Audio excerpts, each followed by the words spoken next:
Good evening and welcome to the Writer's Block. I'm your host, John Ronan, and as you know now, because we are in our 35th year, I talk to writers about their craft, what they've accomplished, what they're planning for the future, and what they're working on today. We also have a little freedom here with our artists. Sometimes we have had on sculptors, we've had on musicians, we have had on actors. So it's not only for writers, we do have other brands of artists. If you know someone who would be a good guest for the Writer's Block, please write to us at the address which appears after the end of the credits. We'd love to get your suggestions. Finally, I want to say that the Writer's Block and all the other original programming that comes out of 1623 Studios is a result of cable access television. It's a wonderful community service that you don't get if you use Dish or any other means for accessing the World Wide Web. Stick with the Writer's Block, stick with cable. I'm very fortunate to announce tonight that we do have two writers. Sharon Chace, who is returning, who's been on before, and her daughter, Amy Chace. They collaborated on a book of poetry for children titled Strengthening Hearts and Minds, Poems for Children. I'm going to hold that up so that our director, Emily, can get a good shot of that, and you can find it on Amazon and local bookstores. Good Christmas present. Okay. So now I want to welcome Sharon and Amy to the Writer's Block. Thanks for coming in. Thank you for having us. You're welcome. Now, the softball questions are all first. Sharon, although you've been on the show before, can you tell us where you're from and how you got here? Well, I'm a Rockport native, but I have escaped Cape Ann on many occasions. For college at Albion and graduate school at Western Jesuit School of Theology that was in Cambridge. I'm Poet Laureate Emerita of Rockport. I'm sorry? I'm Poet Laureate Emerita yes. of Rockport, which is a great honor. And it's good Latin, too. It's not emeritus for women, it's emerita. Right, I prefer the female form, but not all women do, so anyway. So I know from your notes that you sent me and from the references in the books occasionally, you are a Rockport native. Yes, I am. Amy, I'll bet you are a Rockport native too. I guess not. I mean, I have been in the Rockport school system since first grade. So as far as I'm concerned, I'm a Rockport native, but I'm sure by the bylaws of Rockport that I'm not technically a Rockport native. Because you weren't born in Rockport? Because I wasn't born in Addison Gilbert Hospital or here in Rockport or nearby or whatever. I've had people who have lived all their lives in Gloucester embarrassed to tell me they were actually born in Beverly. Oh. and they said, don't tell anybody that. Oh. So you are an illustrator for this book. Yep. And your mother wrote the poems, although you wrote one of the poems. I did. Where did you get your background in illustration? I have no idea. I set out to be a photographer, and I was. And then I made the switch to illustration. But I mean, I've been creating since day one. Like, crayons are the best, yeah. So I was always drawing and things like that. But I didn't make the leap. I didn't make the leap to illustration until later. And where did you go to school? Keene State College, and I didn't even major in art. You didn't? I didn't because I should have, but I was a child and didn't know what to do, so I majored in psychology, which is not super useful as a bachelor's. Yeah. But I'm an artist now. I'm painting and now. You went to Rockport High? Went to Rockport High and loved the art department and my art teacher at Rockport High. So that was a long-term Oh, yeah. Long-term influence. Oh, yeah. I mean, art the art department in Rockport was a lifesaver. Wow. I mean, anytime I could be in the art room, that's where I was. Yeah, good. They Rockport did a good job with that art department. I want to turn to the book itself now and ask our viewers to stay put. I know they're wanting to go out and order the book immediately, but they should watch this half hour first. Strengthening Hearts and Minds, Poems for Children. When, Sharon, did you get the idea to write this book? In 2021, and Ernie was in the hospital, followed up by Denmark, now Oceanside. Your husband. Yes, for physical therapy. And this was an experience I've never had before. All the poems came to me very, very rapidly, with the exception of one that I wrote in 1969. Throwback. Way back. And they just kept coming into my brain, one after another, boom, boom, boom, boom, boom. And so it was in 2021 that I wrote the poems. And then, of course, the editing takes much time or more than the actual writing.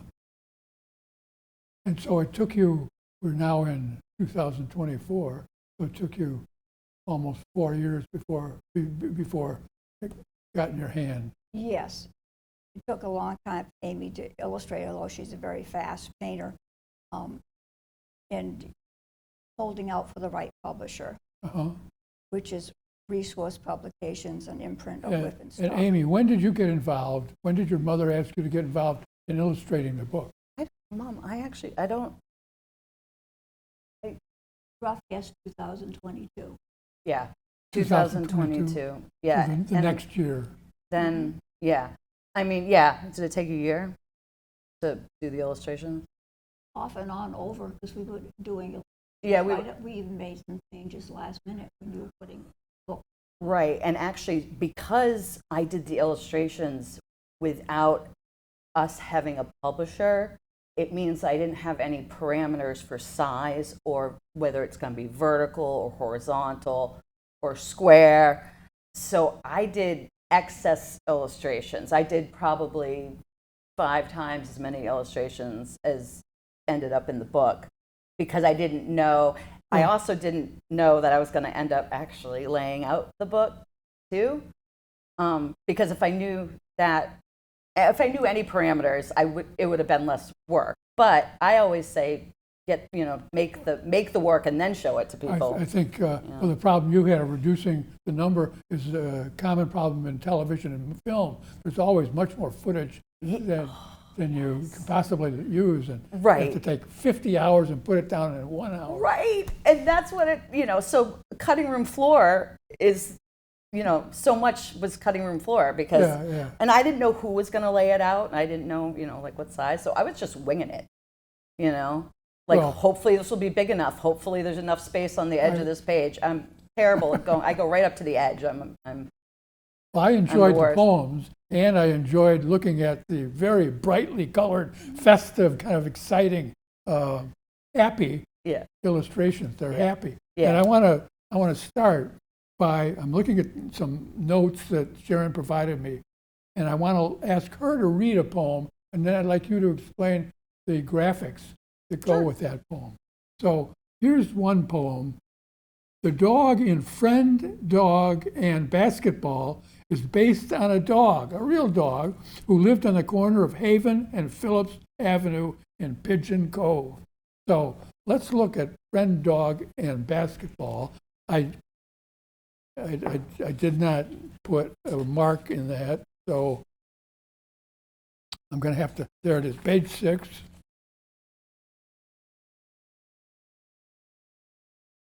Pigeon Cove. So the factory was still going when you were a girl. Oh, yes. Growing up in Pigeon Cove. Yes.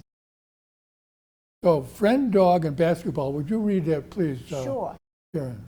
My team lost the ball game, but I must say a beagle dog came to my house to play and brightened a day I would have wished away.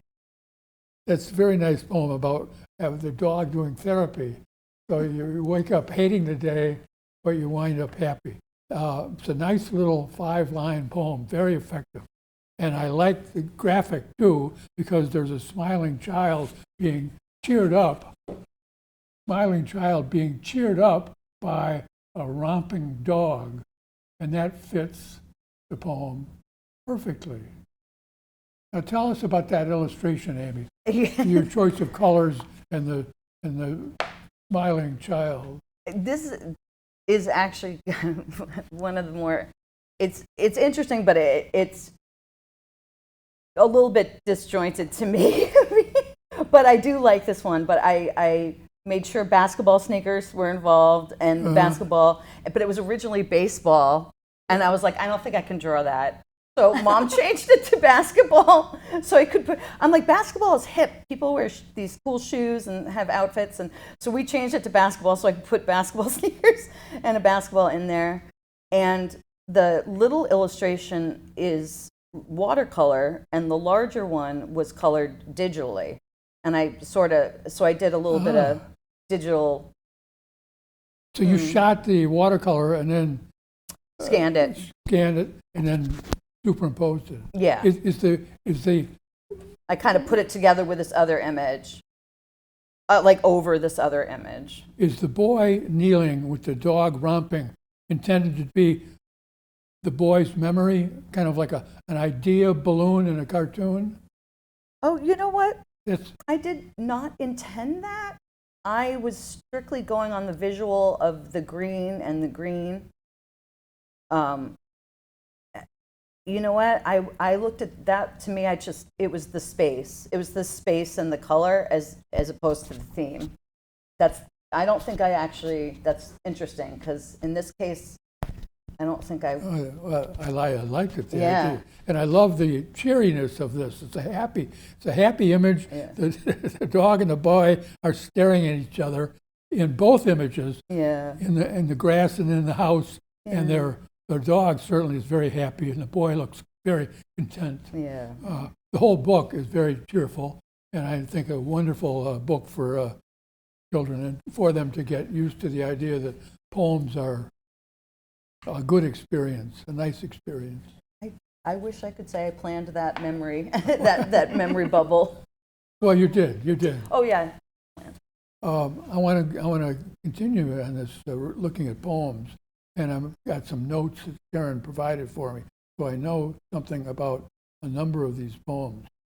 Now, I should ask first, is there a poem you would like to read? I think I should read Playing, because that states the main theme of the book, that all children are of equal worth. Play. Playing. Play is page.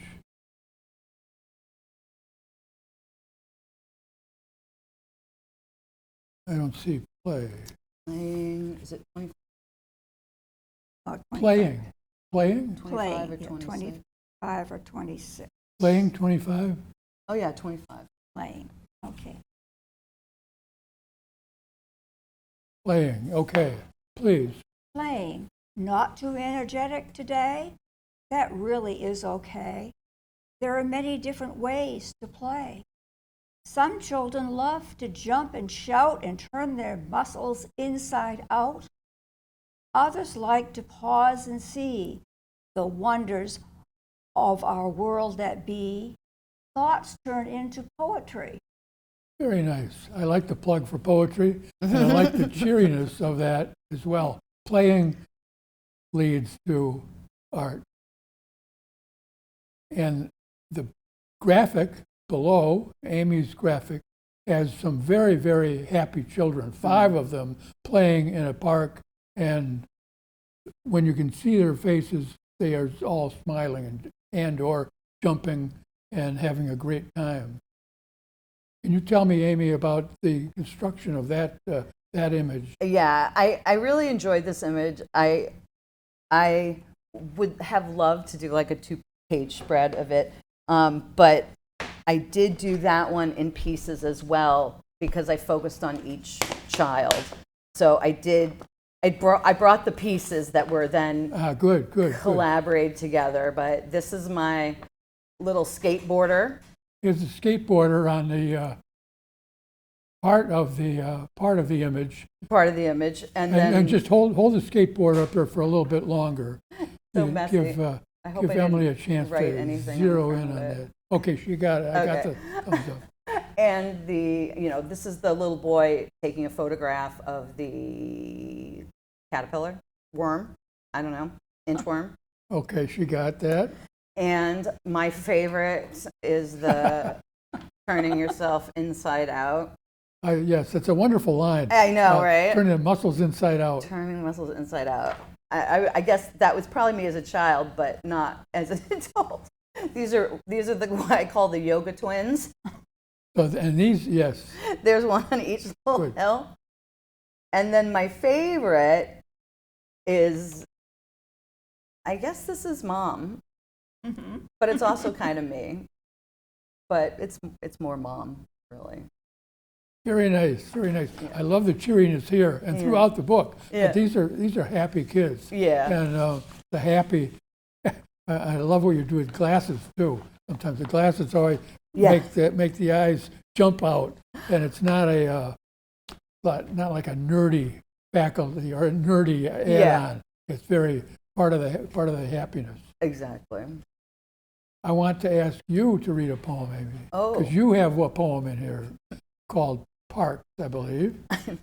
And you wrote when you were quite an old person. I think you were 4. 4. And In your car seat, in the back seat, looking out the window. really? And So this is a poem, Parks, by Amy Elizabeth Chace, at age 4. parks. Parks are nice. Parks are sweet. Parks are full of feet. Very good, very good.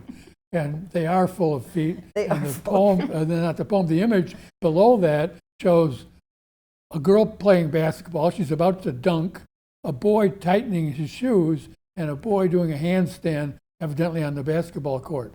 They're full of feet. Yes. The feet are very, very prominent in this. Absolutely. Do you play basketball? Oh no, I don't. Did you when you were in high school? I know, no. I like basketball, but okay. Well, no. I played as an only child. I tried to play horse by myself, which doesn't work at all. Which is like you copy the other person's moves. It didn't make any sense. Anyway, but I did learn how to do a layup in the driveway, and we had a hoop, but it was not regulation height. And I was. Could you dunk? No. I don't think so.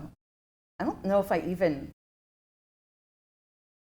don't even know if I knew how to dunk.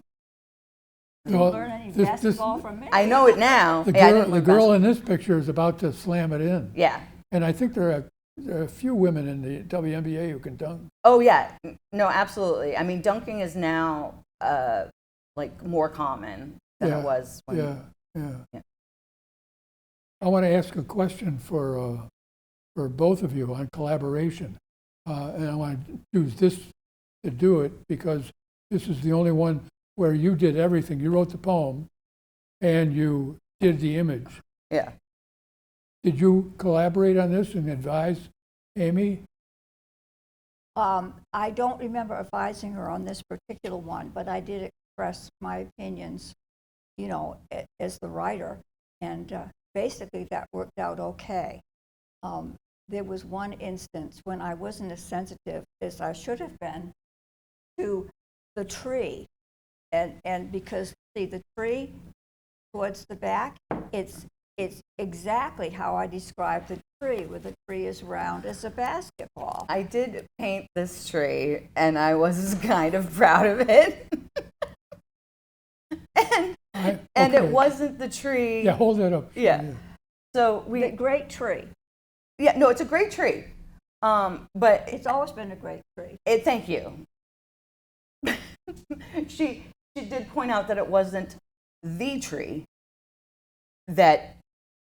Because I got Was- literal, because it was across the street. Right. This is the tree. Right. So the tree that it actually was is on the cover of the book. So I did the first tree, and it was rejected by the art director. So I was like, oh, fine. So I did I did this tree, and this tree actually ended up making the cover. And we didn't get to pick the cover. So it all worked out at the end. You didn't. Whip Finstock, they picked the covers. They have a cover designer that does all that cover stuff. I laid out the inside, but they laid out the outside. I wanted to ask on the page where Parks, where your poem is, and you did everything, if you were still talking to each other. Oh, definitely. About that. You know, the Emory Board of Time smooths out many bumps. It's true. And plus, it was funny because my mom is so polite and nice. And when I tell people, like, I showed her the tree, and she was like, that's not the tree. Like, it's kind of funny. So I think the house image is important because it's a greenhouse, and then it really is a greenhouse across the street. And the poet Jane Kenyon, for a very short time, published a journal for poets called The Greenhouse. And so I think the greenhouse, which is a hopeful color and she wanted poets to feel at home in this journal called Greenhouse. Yes. So it meant a lot to me when I read that she had a poetry magazine called Greenhouse. It's good kind of a thematic carryover too to the Yes. all the ecology writing and emphasis now. I saw that as a globe almost too. Yeah. It was a little too perfect. I want to do a couple more poems, but before we do that, I want to ask, where can our audience get this? I mentioned Amazon in the lead. Where else can they buy this book? From the publisher directly, Whip and Stock, you can go online. And there were, and I assume there still are, some copies at Pucks and Rockport. Rockport. Right. And then the publisher, I want to say that again, the first name has to be spelled because it's a little bit strange. Whip and Stock, WIPF.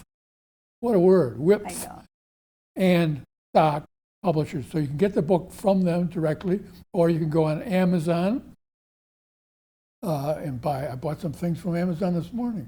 You can buy anything on Amazon. It's on Kindle. You can get it on Kindle too on Amazon. Kindle? Yeah. Yeah. It is on Kindle. Yep, that's right. Okay, good. What would you recommend, Amy, as an illustrator to somebody watching this who likes the idea of illustrating books, children's books, or any other books, although mostly children's books have illustrations and novels don't? Right. What would you recommend to somebody just starting out thinking of doing this? Well, a lot of children's books, I would say probably most children's books are prose, right? They're stories. Yeah. And they're serial images, sequential images. And this is not, right? So this was more fun to do than a book that is one story with the same character all the way through. So I would tell whoever was interested in doing children's books to attempt a comic panel type sequential story and see if they like to do that. Because not everybody is a sequential artist. So you can't expect, if you're doing a narrative, you can't expect to sit down and write or paint whatever you feel like. I got a wonderful idea. Oh no, but that never happens in the book. Right. No, you. So think first about the kind of book you'd like to illustrate. Right. I mean, but any long-term project, like as an artist, like you would have to know that you like sequential art before you did a traditional children's book, because like, do you feel like, are you able to draw this character? This same character in all these different poses, and facial expressions, like it's not the easiest thing in the world. I mean, I have much respect for children's book authors. That's a good lesson for illustrators. That's a good lesson for anybody starting out. It's not so easy. You got to plug away. It's not. I want to ask the same question of Sharon, of your mom. What would you advise someone who wants to write a book of children's poetry to do? Know that it's a long shot to getting a publisher. We were very lucky is Whippenstock has published my other books, and they were just starting to do children's books. So they gave Amy an awful lot of leeway and assigned her the layout and everything, except, for the choice of the cover that they insisted on doing. Keep at it, go to the library. I think that's the most important piece of advice I have, and see what other people are doing in the field. Yes. And see how, if maybe you have a different angle or a different style, or keep studying and keep at it. Just Yeah, I think that's good advice. I've gotten that advice, and I give it to others. They say, what do I do? I want to write. And say, read. At first, and it sounds almost counterproductive at first, but once you read that story that's so well crafted that you can't get it out of your head, that's when you're like, oh, and this is why I read. You know what I mean? It gets the brain going. Well, this is good advice. Some people will advise, take a book you like, take the first chapter and copy it out. And you focus like you never focus. You focus as the author focuses on every single word. And that really does help. Well, I did not do that exactly, but when I did lay out the book, I was laying out Mom's text onto the pages. And I could hear like her voice, I could hear the way, the cadence, and I didn't say it out loud, but like, because you're so hyper-focused, you do feel like the author kind of. You can hear how it's supposed to sound, And and I know her voice, and I can hear it. We're getting close to our time already. I mentioned before the time would go really fast, and it did. I really enjoyed this. I wish we had more time to do some more poems, but we don't. So I want to thank both of you. Thank Amy, you. Nice meeting you. Nice meeting and nice you. of you to come down. Sharon, nice to see you again. Thank you. And thank you for sharing the book, and thank you for sending me the copy of the book. It's a wonderful book, and I recommend it to our audience. And I'm not just saying that. I'm saying it sincerely. Strengthening Hearts and Minds, Poems for Children by Sharon Chace, illustrated by Amy Chace. Thank you for being here.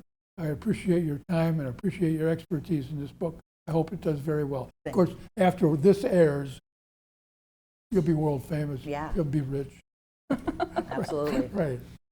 I want to thank our TV audience for being with us as well. If you've learned something about children's poetry and imagery from Sharon and Amy, then the Writer's Block has done its job. Thanks for being with us, and I hope to see you again next time on the Writer's Block. Good night.